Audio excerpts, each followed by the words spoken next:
Good evening and welcome to Tiski Sow. We have three massive stories for you this evening. First off, the Indian variant of coronavirus. Is it going to throw us off course in terms of the great unlocking? And why did Boris Johnson not do anything to control it for the past 2 months?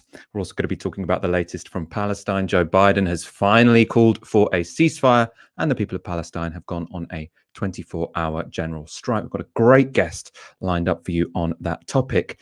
And we are going to end with, I feel bad now that I've called it a big story because it's not that big, but it is entertaining. It is the most astonishing answer yet we have heard from a Labour frontbencher when they're asked what their vision is. Get ready to cringe.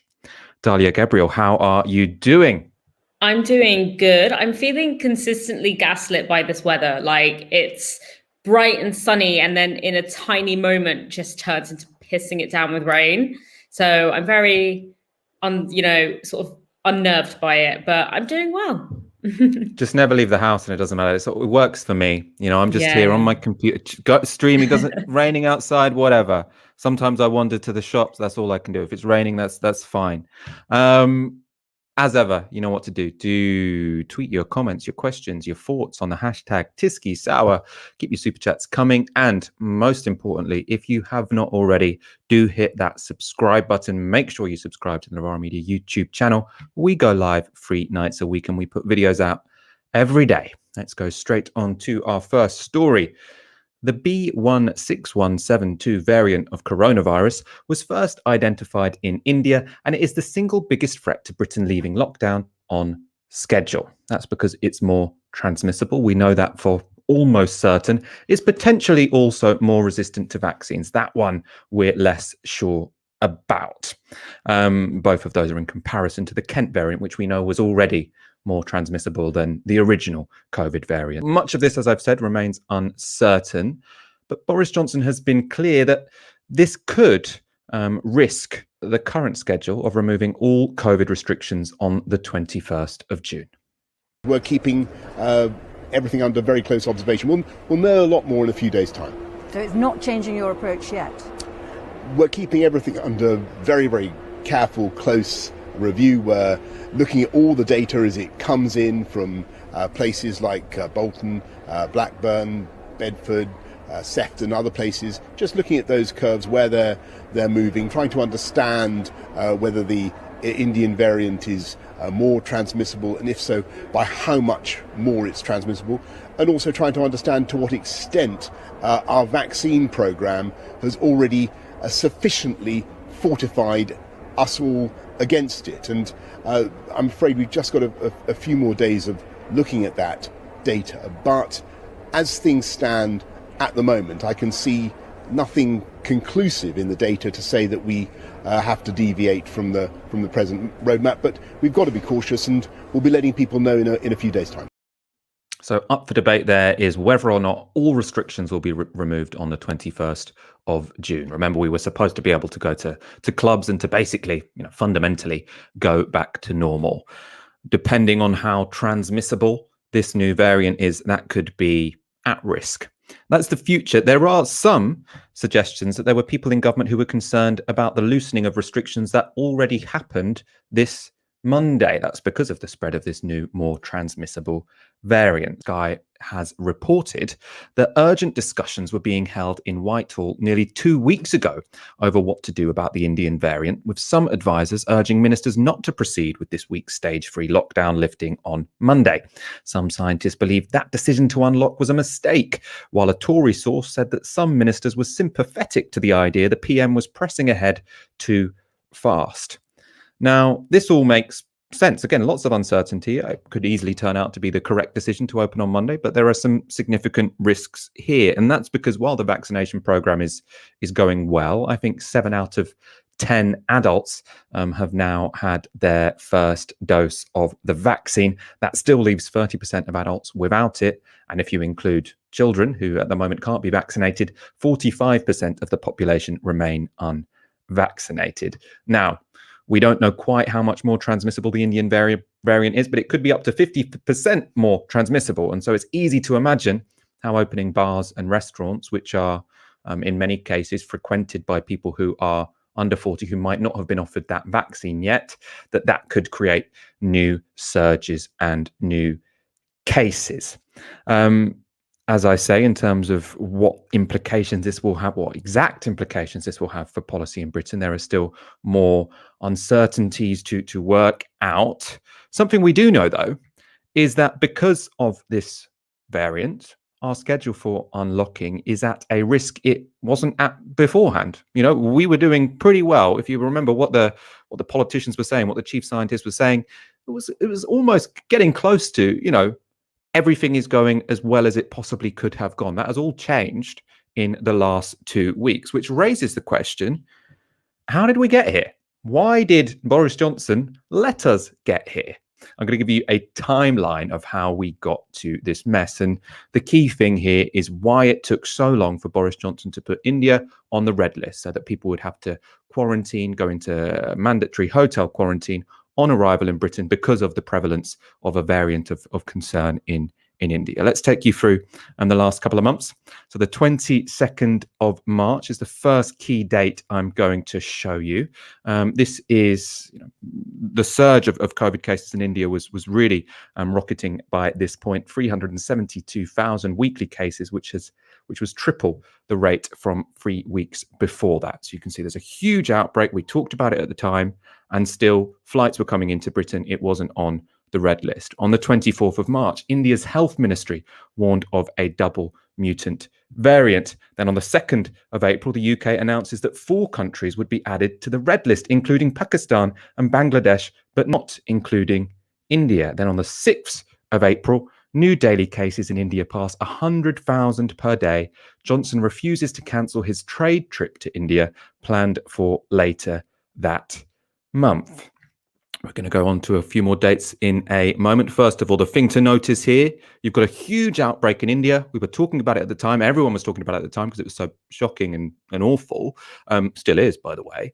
We also knew by that point in time that there was a significant variant of concern in India. Boris Johnson had a trade trip planned to India, which, even though there were 100,000 cases per day in India, he did not cancel. He said, we're going to go forward with that trade trip. Pakistan and Bangladesh on the red list, India not, for some reason. No good reasons, which is what I'm going to go on to in a moment. First of all, some more dates for you. 15th of April, for the first time, the B1617 variant appears on official statistics of cases in the UK. That was with 77 cases detected. Then on the 19th of April, the number of cases with Indian variant rises to 103. Boris Johnson then finally cancels his trip to India, and Matt Hancock announces India will be placed on the red list. However, it's not for another 4 days until red list restrictions come into force for travellers from India.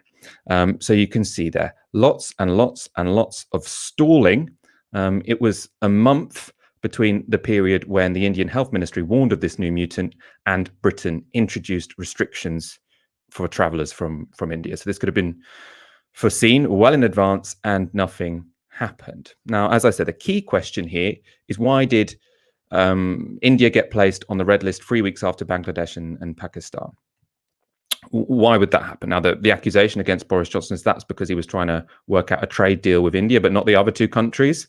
What the government are trying to push back and say is, no, there was epidemiological reasons why we made that distinction between India and Pakistan and Bangladesh. Matt Hancock, let's go to his defense of why this was a legitimate and sort of scientifically justified move. He said, the truth is that when we put Pakistan and Bangladesh on the red list, positivity among those arriving from those countries was 3 times higher than it was among those arriving from India. Now, that would be a good argument. Unfortunately, it doesn't tally with the data from Test and Trace.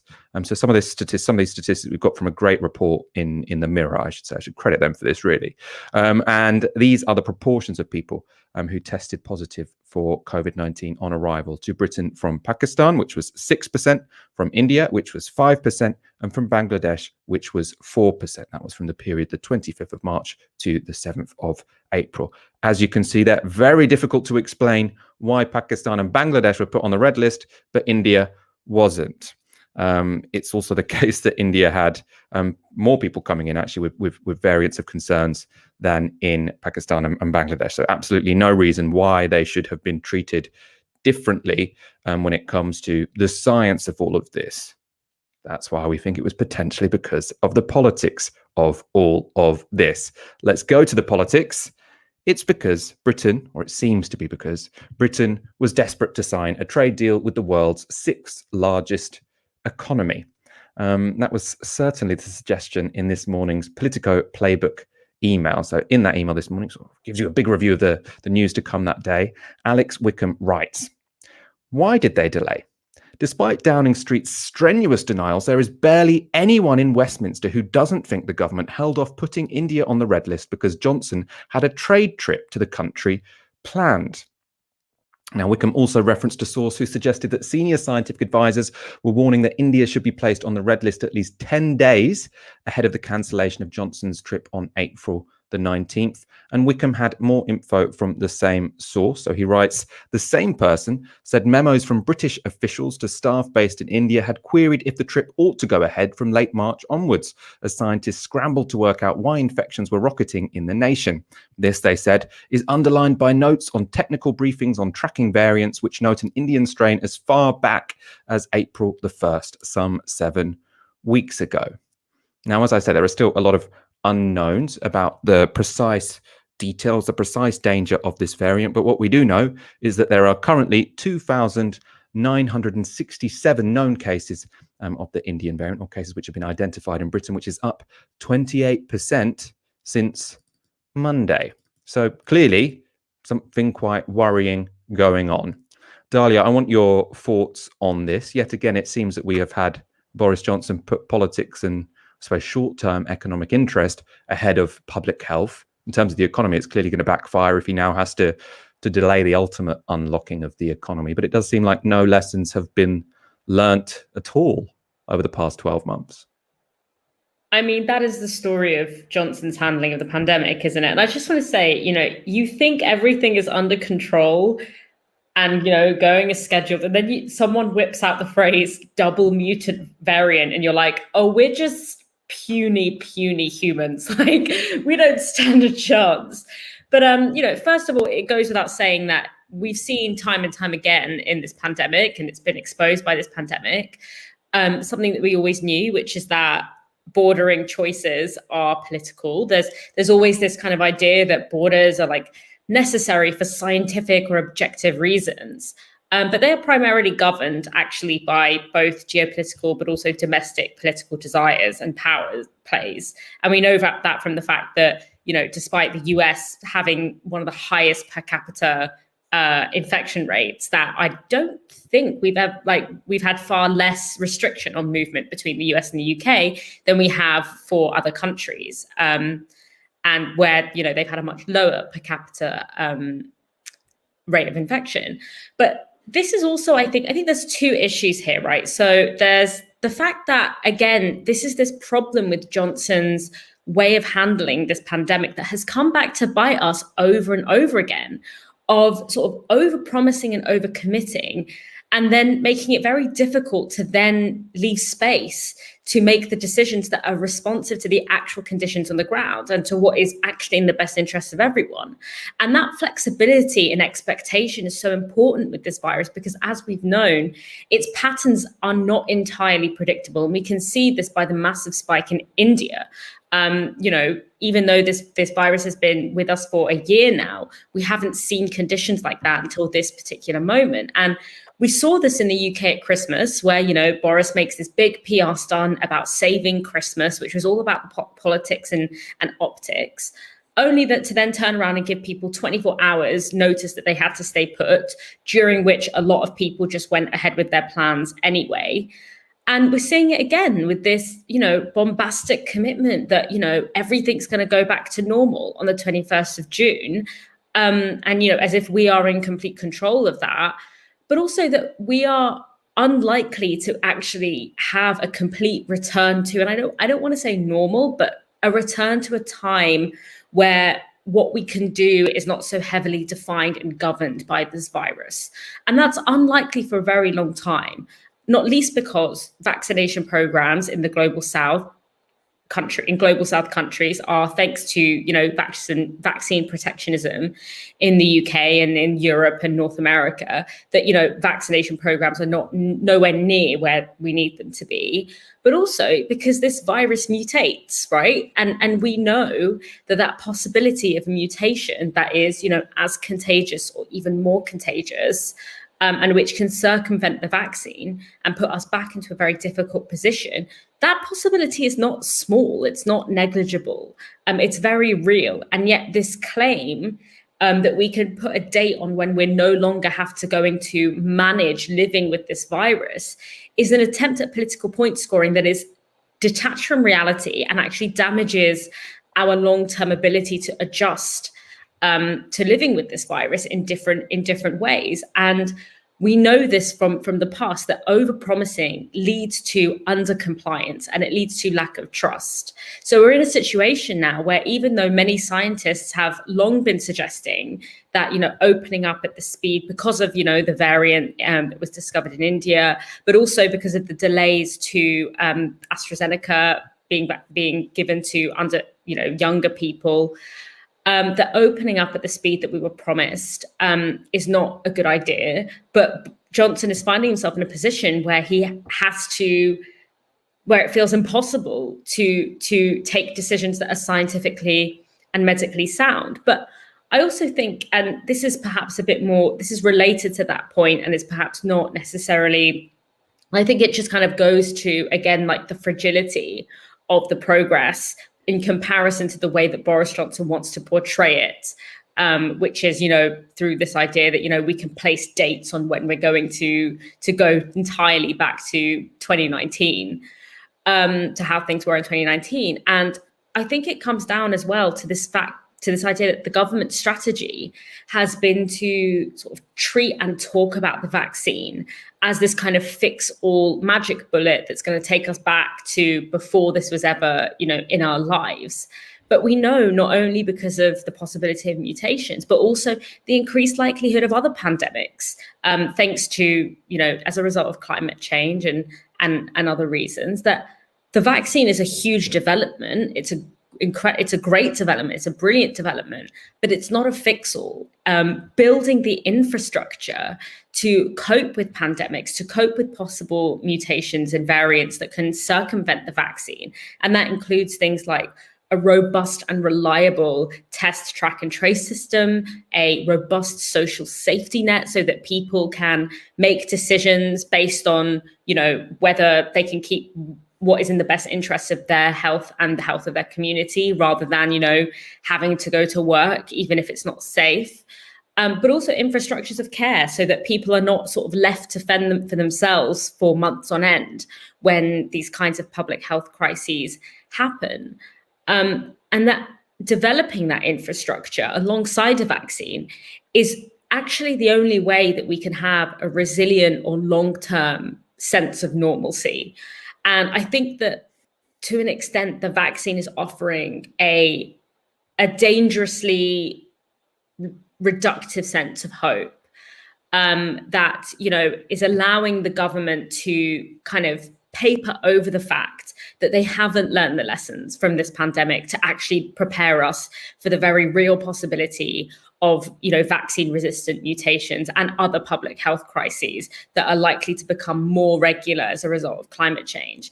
And one of the reasons that countries like South Korea were so effective in managing this pandemic, even before there was a vaccine and even before we understood even how to treat the virus well, was because they learned the lessons from SARS and they built the infrastructure and were able to rely on that infrastructure that had been built as a result of the SARS pandemic. But I'm not convinced that the government has done the same here. And that worries me.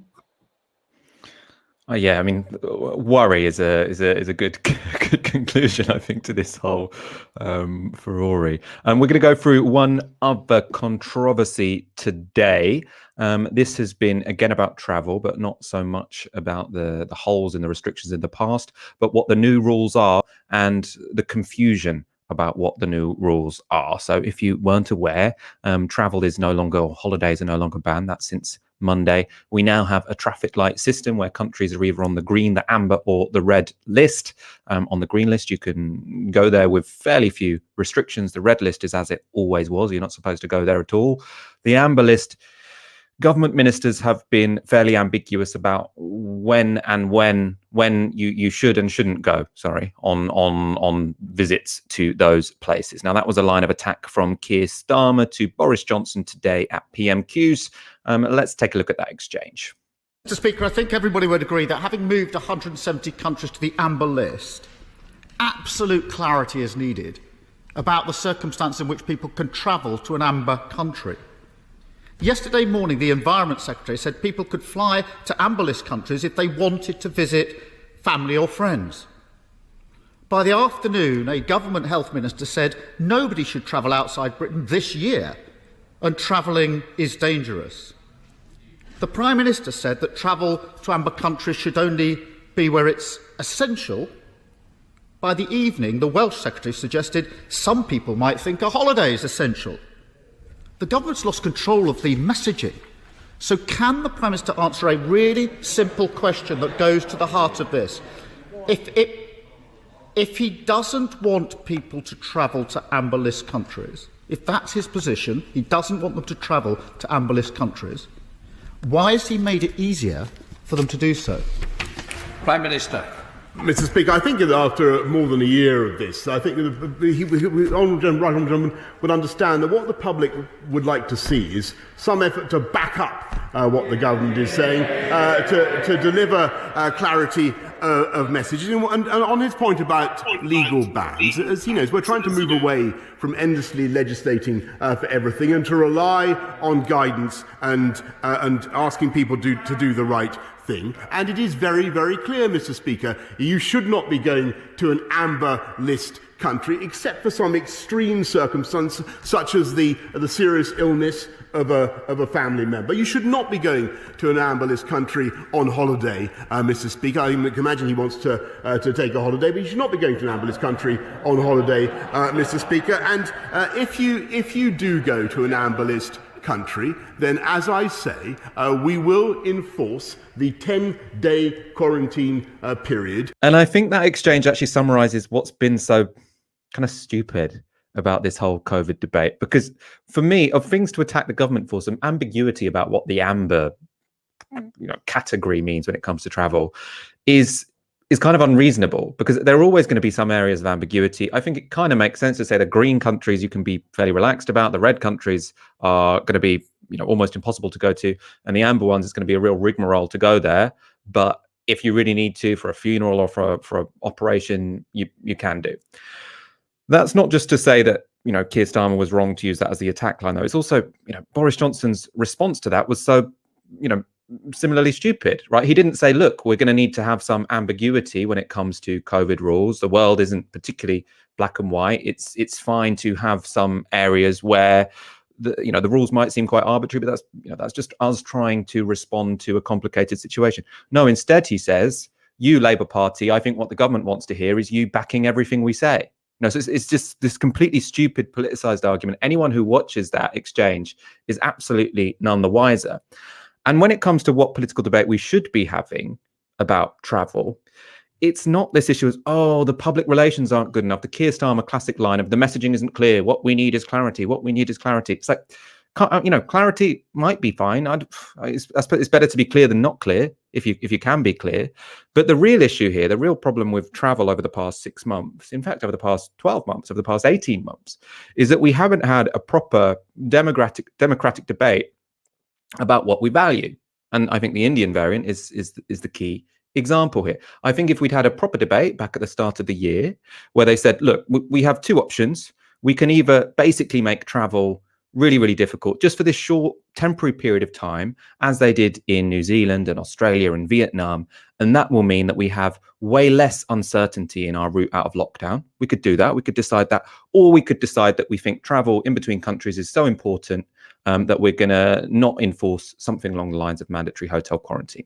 Now, we took the second decision. Well, I say we took the second decision. Actually, my point is we did not take that second decision, because I bet you if they'd asked the public that question and had a serious grown-up debate, they would have gone for the first one. But no, what they did is they listened to basically the aviation sector, all of these vested interests who would prefer to take the short-term risk because the biggest risk for them is losing business, right? And then that's how we're in this messed up situation. So you've got the Labour Party who are just saying, we don't really have any political problem with anything you're saying. We just want you to say it more competently and more clearly. Then you've got Boris Johnson saying, I don't even know why you're critiquing me at all. We're in a public health crisis. You shouldn't even be in opposition. And then we're all just watching, none the wiser. The media will lap it up because they love any kind of, ambiguity. Oh, what if it's you're allowed to go for a funeral? What if it's a funeral of your second cousin? Then are you allowed to go? Gotcha. And I just think it really demonstrates how ridiculous so much of the public debate has been around this pandemic, and how much that means we've missed, because there are serious debates we could be having which are of real consequence, which are being missed because the media find it just so easy to report on. This is unclear, that's unclear. Anyway, just something that personally frustrates me. I just needed to get that off my chest. We are going to go straight on to our next story. Before we do that, if you're enjoying the show, do like the stream. Joe Biden has called for a significant de-escalation by both Israel and Hamas, and has urged both parties to pursue a ceasefire. Now, this is an incredibly weak stance. It ignores that this is not a mere conflict, but an ongoing occupation, and it ignores how casualties have fallen overwhelmingly on one side. Just to call for a ceasefire, to call for both sides to stop exerting violence. As Ash Sarkar said in a recent show, it flattens the whole history, the whole context of what's going on here. However, whilst this is an incredibly weak statement from Joe Biden, it is still an improvement, because up to this point, he has actually been resisting any call for a ceasefire whatsoever. So even the most tepid stance, he has been resisting, not just resisting, he's been blocking it at the UN. So some improvement. Meanwhile, in Palestine, a 24-hour strike has come to a close. Now, this is really significant. A strike across the whole of historic Palestine, all Palestinians taking part, or the vast majority taking part, shutting down businesses for 24 hours at protest, at apartheid, at occupation, at the airstrikes in Gaza. Now, during that strike, as is usually the case in historic Palestine, peaceful protesters were subject to intense repression by Israeli security forces, and that included this incident at the Damascus gates in East Jerusalem.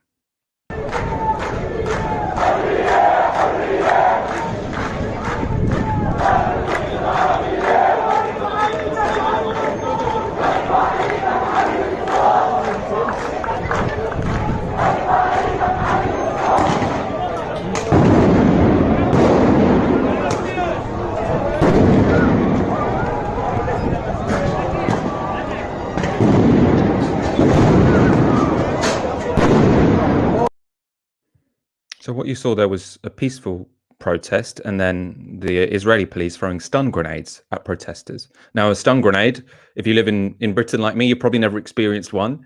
What that means is the police throw something at you that bangs so loudly, that flashes so brightly, that you're completely disorientated. For a few seconds, you struggle to see and struggle to hear. Completely disorientating, which is why everyone runs away, because it's so horrible to be around. That's the purpose of that particular weapon, I suppose, really.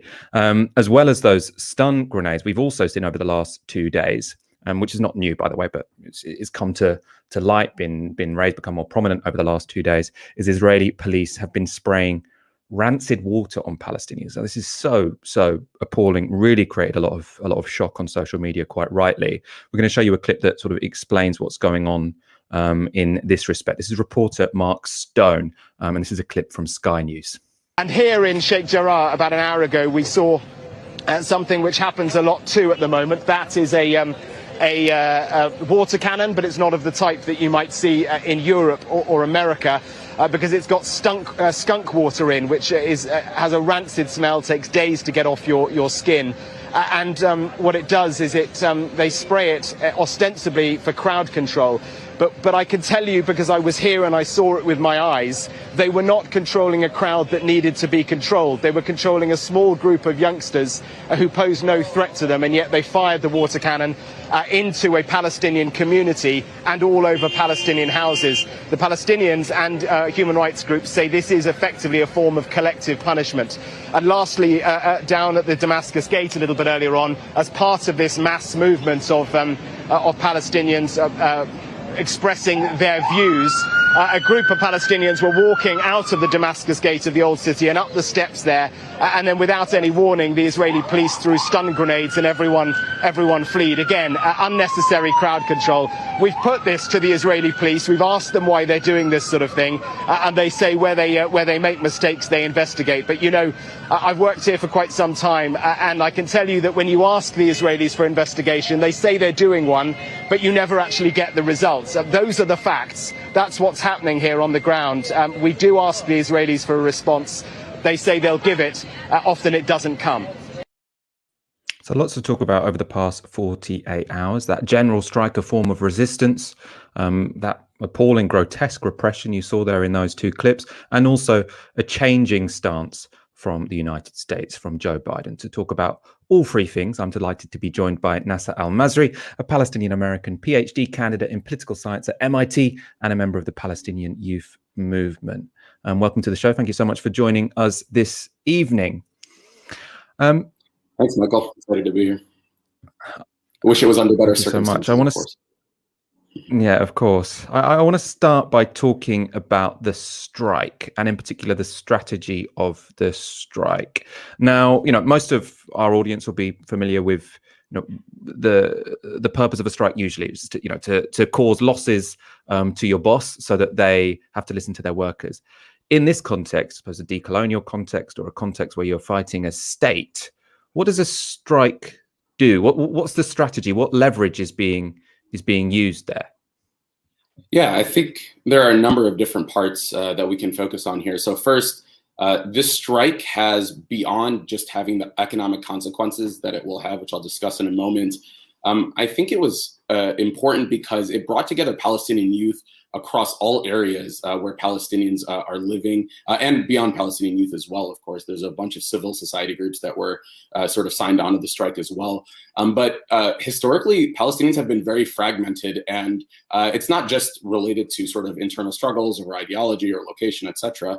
But it's just the fact that they live in different places and under different circumstances, in refugee camps, in other parts of the West Bank, as Palestinian citizens of Israel, in historic Palestine, in Gaza, in Lebanon, etc. So I think that's one of the key components here. But to your more directly to the point here, the strike had significant consequences, I think, on the Israeli economy, and sort of showed sort of the power that Palestinians have.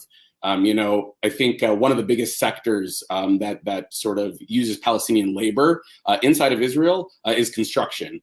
And so there are something like 65,000 construction workers that come from the occupied, you know, West Bank and come into Israel to work.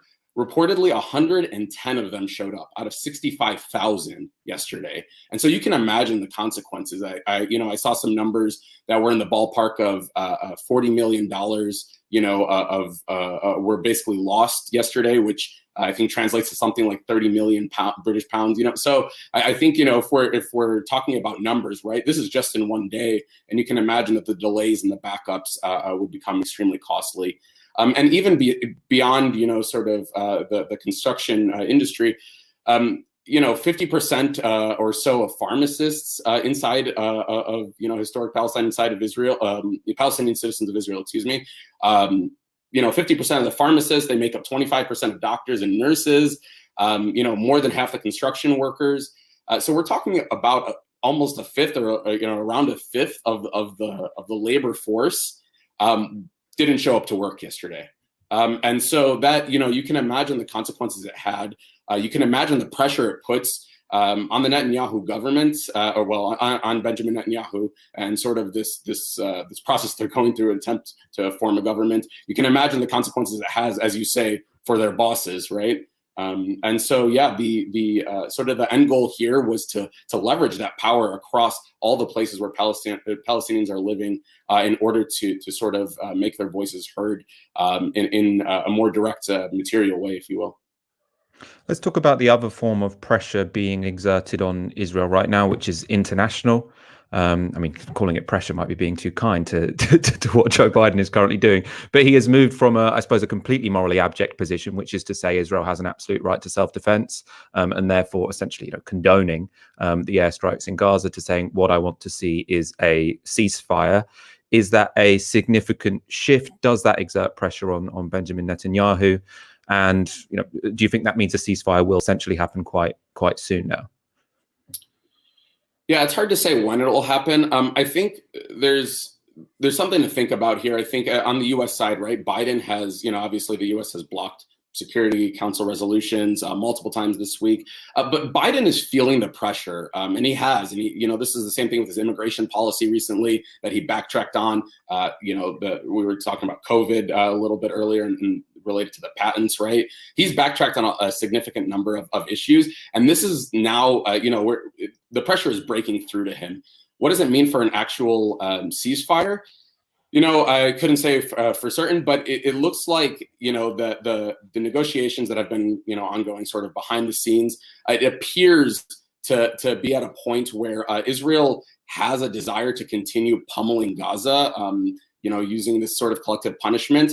And so the fact that Biden is finally leveraging pressure on Netanyahu, I would imagine in the next week, you're going to hear, if not a ceasefire, you're going to hear an outcome of rejected ceasefire by Israel, which I think could potentially bring the United States and Israel at sort of loggerheads about where they're going. I don't know for certain if Netanyahu can withstand sort of Biden's pressure. We're going to find out what he thinks he can do. He's already taken sort of actions that he wouldn't have taken under Obama's presidency, and so it's unclear exactly what is going to develop. But I have a sense that in the next week or so, you're going to see some conclusions coming out regarding whether they're going to stop or not. I mean, obviously, a ceasefire is urgently needed. I mean, not least, well, mainly for the people who are living in Gaza, who are living through hell right now. At the same time, there is a danger that as soon as a ceasefire is announced, the world's media, say, "Oh, problem solved. Quiet has happened again. Quiet has returned." The pressure goes off Joe Biden, and the scenes I showed at the start of this section of Israeli police firing skunk water at people, rancid water at Palestinians, the kind of thing, it just seems so degrading, so dehumanizing, and throwing stun grenades at peaceful protesters, obviously the expulsion of citizens of Sheikh Jarrah.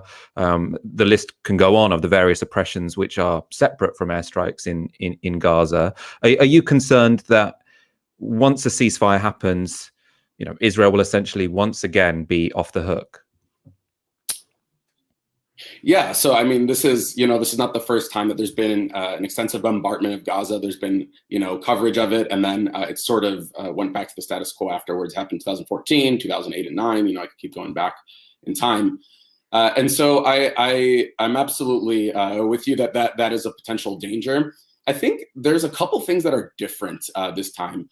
So for the first time, at least, in history, I would say the first time in history, really, the U.S. Congress people have made their voices heard regarding their concerns about not only Israeli actions, right? Concerns is a very light word. Their complete opposition to sort of Israeli violence. But they've also called on the President of the United States and other of their counterparts in Congress to bring about an end of U.S. support to Israel, especially the blank check that they provide to Israel every year. And so I think I don't think we should wash that away as nothing. I think this is a meaningful move in the right direction. The sort of Congress has moved to the left, I think, to the surprise of some folks in the United States. And I think a lot of younger folks increasingly are aware of what is going on in Palestine and elsewhere, and are strongly supporting sort of changes in U.S. policy. And that relates to the second point, which is a lot of this was broadcast on social media. The traditional news media You know, you're not included, right? The work being done here is fantastic. But the traditional news media, we're talking CNN, Reuters, right, etc. A lot of these news media they're not giving fair coverage to Palestinians. And, you know, I could share tons of statistics on how much they cover Palestinian deaths versus Israeli deaths, for example. So I think there's a significant shift in sort of the way people are understanding what's going on in Palestine, the views that people have. And I think it's going to come to a tipping point at some point in the near future. If it's not immediately after this sort of episode of Israeli violence, then it will be in the near future, because I think folks really are now understanding what is going on in Palestine. They're now no longer under the delusions that the media has for so long sort of presented, you know, particularly the largest corporations in the media, I should say. And so I think that's a significant shift. But that being said, I think you're absolutely right. When things quiet down, people will, you know, the status quo, returning to the status quo is not ideal. Gaza is still under siege. People still can't access healthcare. People are, you know, the families in Sheikh Jarrah are still awaiting a court ruling on whether they're allowed to live in their homes that they came to after they were forced out, you know, in the 1940s and 1950s. And so, you know, this is, I think, definitely a great concern of Palestinians. I think this momentum is starting to push Palestinians to talk across, you know, sort of these quote unquote borders that exist between them.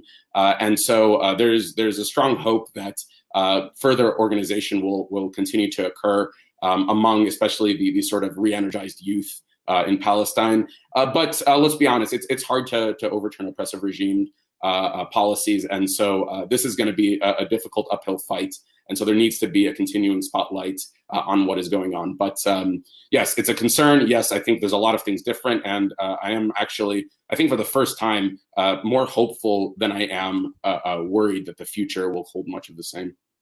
Finally, I've got a very difficult question for you, because it sort of looks into the future. It's going to be some guesswork, I suppose. But you know, just taking the general strike as an inspiration, if you know, we've had lots of Palestinians on in the last 2 weeks who have sort of said there does seem to be a level of unity among Palestinians, both, you know, within historic Palestine and in the diaspora, to an extent that hasn't been seen, you know, recently.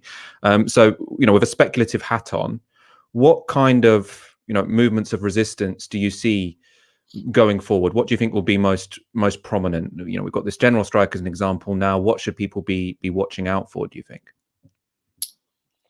Yeah, it's a good question. I mean, I think sort of a continuance of strikes, I think you'll see. I think this has been an immensely effective and, you know, sort of it's a type of activity that can sort of focus folks on the same target, which is, you know, in this case, sort of the economy. I think one of the hardest things is that to mobilize around the fact that there are so much divisions among Palestinians, and like I said, I'm talking about borders, the limitations for Palestinians to get inside of Israel, for the, you know, people in Gaza to connect with those in the West Bank. So, you know, if I'm thinking forward, I think actions like the strike will be at least the starting point.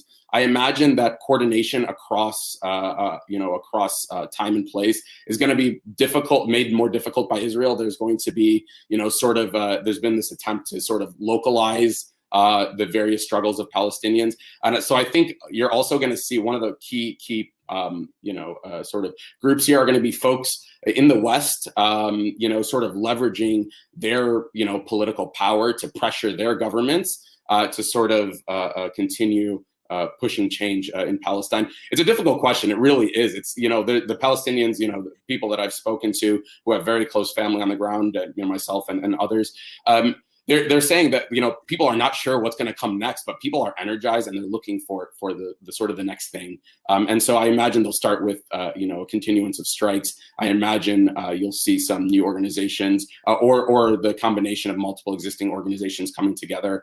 I think, I think there's a lot of question marks, to be completely blunt, but this is more hope than I think we've seen in a long time, including from the older generation. I think that's something that really has inspired me, is they are excited for the first time in a long time. Nasir Almasri, it's a positive note to end on in what's a situation where it's difficult to find positive notes. Thank you so much for coming on. We've really appreciated you giving your time to us this evening. Thank you, Michael. Let's go back to Palestinian resistance in the UK, or resistance to the war against Palestine in the UK.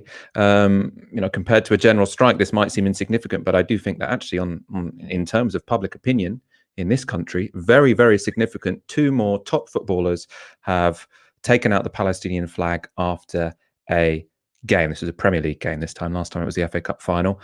After a match against Fulham, Manchester United's Paul Pogba and Amad Diallo held up a Palestinian flag. Now, I should say to you, earlier this week, little insight into my WhatsApp chats with Aaron Bastani. Aaron messaged me after the FA Cup final, when 2 footballers had held up the Palestinian flag. He said, if Paul Pogba waves the Palestinian flag after a football match, it's over. Then 2 days later, it happened. Dalia, I want to go to you on this. I know we normally avoid football when it's just us 2 on the shows because we struggle, but it does seem like the resistance to the oppression of Palestinians is really, widespread. It's by no means just limited to the usual suspects this time around. I feel like potentially a tide could be turning. I think it's really difficult to say, as Nasir pointed out. I think oftentimes when there are these flashpoints, these sieges, obviously there is an ongoing constant violence taking place, but we often see a lot of, people speaking out, and we see, sort of a bit more awareness being built, and it often feels like things are about to change. And then sort of once there's a kind of ceasefire, it kind of we go back to that status quo. And I think the fact that Nasir mentioned that the older generation are feeling differently about this is really significant. But I think, the fact that we are seeing people speaking out now, particularly in the UK, and I think the shift in Congress in the US is absolutely a watershed, because there's always been a very different approach in Europe. There's always been a much stronger Palestine solidarity movement in Europe than in the US. It's always been very difficult. But the fact that we're seeing people speaking out is so significant, because a lot, and I tweeted about this earlier, I think today, I can't remember, days are a myth to me now, but there's been so much thrown at stigmatizing being internationalist in public life, in the public sphere. It's been portrayed, especially over the past few years, it's been portrayed as everything from, snowflake wokeness or bleeding heart liberalism to actually very dangerous, where people who express internationalist solidarity, especially with Palestinians, is marked as kind of dangerous and to be kind of excommunicated from public life. So the fact that people are still speaking out, and that that attempt to stigmatize internationalism in that way is sort of hasn't stuck, is incredibly reassuring, because I was concerned. I was worried that it had been effective. But I think contextualizing, especially this, even though Biden's response here it's a slight nudge, but it's still, entirely insufficient, because you can't really call for a ceasefire between 2 parties when you're practically drowning the much more powerful party, or the much more powerful side, in money and weapons. It doesn't really make sense. But I think another reason that, the diasporic and also the growing anti-racist consciousness, particularly in the global north, in the US and Europe, is also important, because we need to understand how rooted in racism the justificatory mechanisms that are used for occupation are.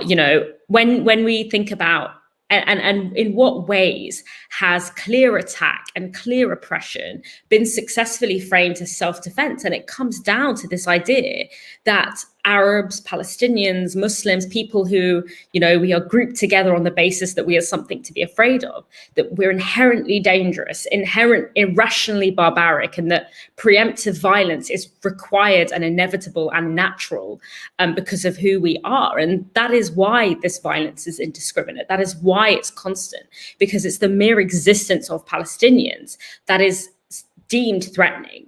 And there is something about, the use of rancid water being sprayed on people in a way that sticks to their bodies for so, as they kind of, for days afterwards, that is so kind of symbolic of that. And I think that awareness of the role that racism plays, of how, this idea of reframing and being able to successfully frame occupation as self-defense, and how rooted that is in, and how much it resonates with those scripts of fear and disgust in which Arabs and Muslims are enmeshed, and how powerful that is. And I think that growing anti-racist consciousness that we've been seeing since 2015 has played a really significant role in how diasporic communities, whether Arabs or not Arabs, are responding and understanding really what's going on here, and is cutting through a lot of that media discourse.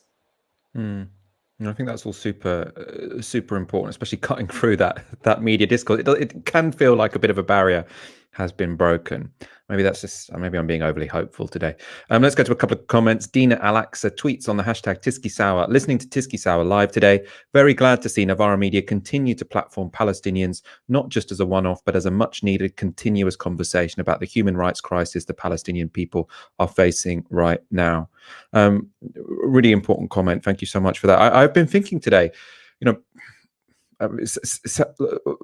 it sounds kind of hippie-ish, but the fact that we can do all of these interviews on Zoom, and the fact that we can speak to so many Palestinians during this onslaught by Israel, I think has just so massively improved my understanding of what's going on. And I am just really delighted that we've been able to speak to so many people in historic Palestine and Palestinians in the diaspora. And yeah, I mean, obviously I completely concur with that comment. I just have to, I suppose, express my appreciation to all of the guests we've had over the past 2 weeks as well. Also a thanks to Zaina Sawafta for the £10 super chat. That's very kind. Of course, we do love your super chats. We are also completely dependent on our supporters. If you are a supporter, thank you so much. If not, please do go to novaramedia.com/support and donate the equivalent of 1 hour's wage a month. Final story. The Labour Party has been struggling of late to explain what it stands for. This has damaged the personal reputation of party leader Keir Starmer, and it's also left shadow cabinet members in awkward positions when they're asked about Labour's vision, and they have nothing to say. The farce continued when Shadow Health Secretary Jonathan Ashworth appeared on Good Morning Britain to give this astonishing answer. Have you guys sat down yet and decided what policy? Have you spoken to Keir Starmer? Have you sat in a room and gone, right, guys, what does the Labour Party stand for? Have you had that conversation yet? Well, of course we have our shadow ministerial, So our shadow cabinet meeting. Can you share it with us then? What does the Labour Party now stand for? I can't. They're confidential meetings. I can't. Confidential meetings? You're a political. Share it with voters at some point. It's very clear. The Labour I'm not Party. asking The you Labour pin Party numbers. is. So it's confidential. Normally when Keir Starmer gets asked, what's your vision? Our vision, he says something completely banal. Our vision is we're going to look outwards. Our vision is we're going to speak to the country. It means absolutely nothing, but at least it kind of, it works syntactically, even if it doesn't have any content. Jonathan Ashworth just went, it's confidential. Sorry. We may or may not have a vision, but if we did, I wouldn't be able to tell you. Right. And, in his defense, not many people were defending him, by the way. But if you were to defend him, you say, look, we're four years out from a general election. There was a very important set of elections earlier this month. And the Labour Party was surprised that in those elections, they did really poorly when, what they stand for is confidential. Right. So you got voters say, should I vote for the Conservative Party, who are offering me a vaccine rollout, who are offering to reindustrialise the north of England, who are offering to make Britain great again, or should I vote for the Labour Party, whose policies are confidential?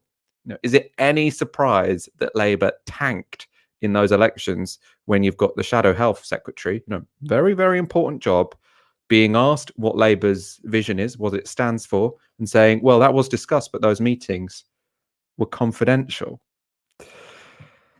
Let's go to the next bit of that clip, because after getting teased by the host for his ridiculous answer, Ashworth tries to recover by giving a more concrete response to the vision question. Let's take a look.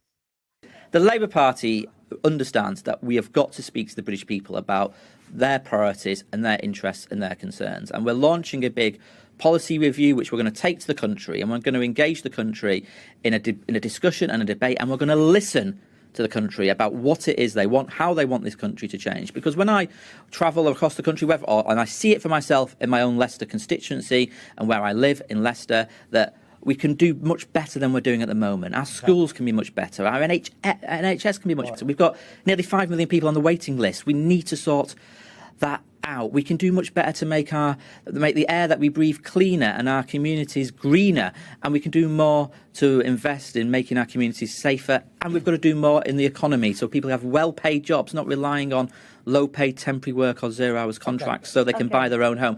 These are big issues that we're going to be focusing on in the weeks and months ahead. It is ironic, though, isn't it, Jonathan Ashworth, when you say we need to tell the electorate what we stand for, but we can't yet because it's confidential.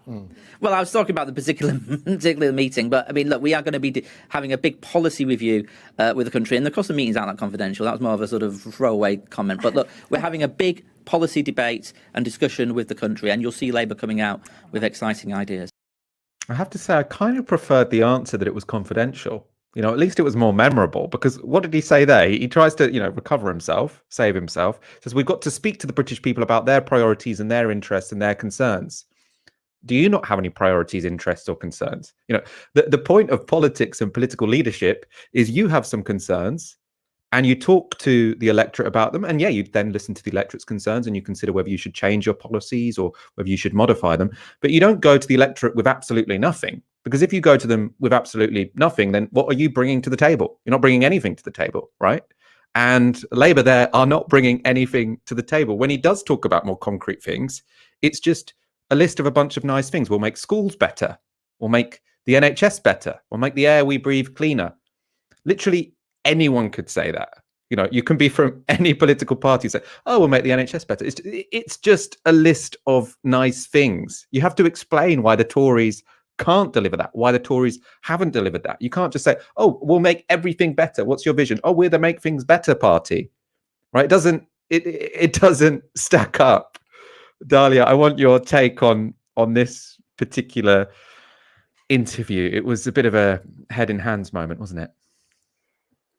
I mean, it feels like Groundhog Day. It feels like every time I come on Tiski, there's another one of these interviews. And my question is, how have they not workshopped a better response to this? It's been several weeks now. Like, this is not a gotcha question. This is not unpredictable.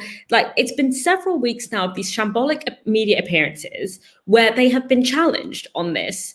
And I don't understand how Keir Starmer has all of the discipline in the world when it comes to, what socialist MPs tweet about and, socialist party members and expelling people and all of this, and yet doesn't have the ability to discipline his own front bench into effectively answering a question that everyone is asking and has been asking for several weeks. And that should be really, should be easy to answer. But also it makes me think about, going back to the earlier story in this week, in this show, where, that Starmerite tactic of, when he challenges the government, quote unquote, of just sort of basically endorsing the fundamental political and ideological values that guide what the government does, but just sort of saying that the government is incompetent at delivering it. That doesn't work when you look significantly more incompetent. You need a better tactic. And I think also that's the kind of strategic question. But then thinking about actually, the kind of moral and the ethical and the political question here. We are living in a moment when there is so much space for really transformative vision and for really transformative thinking. We've got multiple crises that are overlapping with each other, from climate to COVID, to the crisis in employment, in the fact that so much of the work that people do is not enough to sort of to adequately look after themselves and to adequately have security and stability.